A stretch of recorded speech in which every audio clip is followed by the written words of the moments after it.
నేపథ్యంలో తెలంగాణ రాష్ట్రంలో జరిగిన జూబ్లీ ఉప ఎన్నికల్లో మన కాంగ్రెస్ పార్టీ అభ్యర్థి నవీన్ యాదవ్ గారిని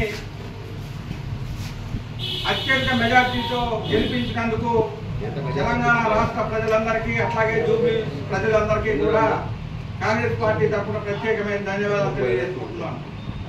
ముఖ్యంగా రాహుల్ గాంధీ గారి నాయకత్వంలో రేవంత్ రెడ్డి గారు, భట్టి గారు, మంత్రులు అందరూ సమిష్టి కృషితో హైదరాబాద్ గడ్డ మీద ఈరోజు కాంగ్రెస్ జెండా రెపరెపలాడుతుందని ముఖ్యంగా తెలియజేయడం జరుగుతుంది.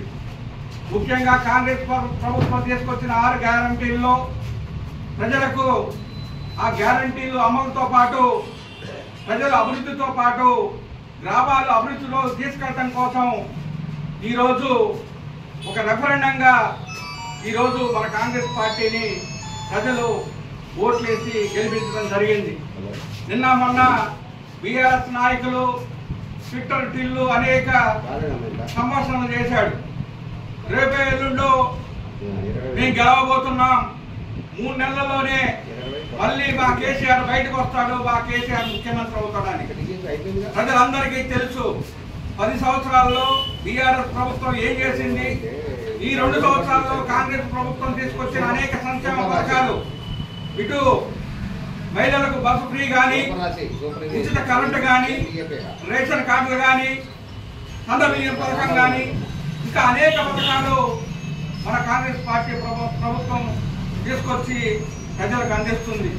దీని మూలంగా ఈరోజు అవన్నింటినీ గమనించిన ప్రజలు పెద్ద ఎత్తున కాంగ్రెస్ పార్టీకి ఓట్లేసి గెలిపించడం జరిగింది. ఈ గెలుపు ఒకటే కాదు, ఇంకా ఎక్కువ ఈ గెలుపుతో కాంగ్రెస్ పార్టీ మీద ఇంకా ఎక్కువ ఇది ఉంటుంది. రాబోయే కాలంలో ప్రజలకు ఇంకా మేలు చేసే విధంగా ప్రజలందరికీ, పేద ప్రజలందరికీ ఈ యొక్క పథకాలు అందించే విధంగా కాంగ్రెస్ పార్టీ ముందుకెళ్తుందని తెలియజేసుకుంటూ ఈరోజు నెహ్రూ గారి పుట్టినరోజు సందర్భంగా ఈ విజయం రావడం కాంగ్రెస్ పార్టీకి చాలా సంతోషదాయకమని తెలియజేసుకుంటూ మండల పార్టీ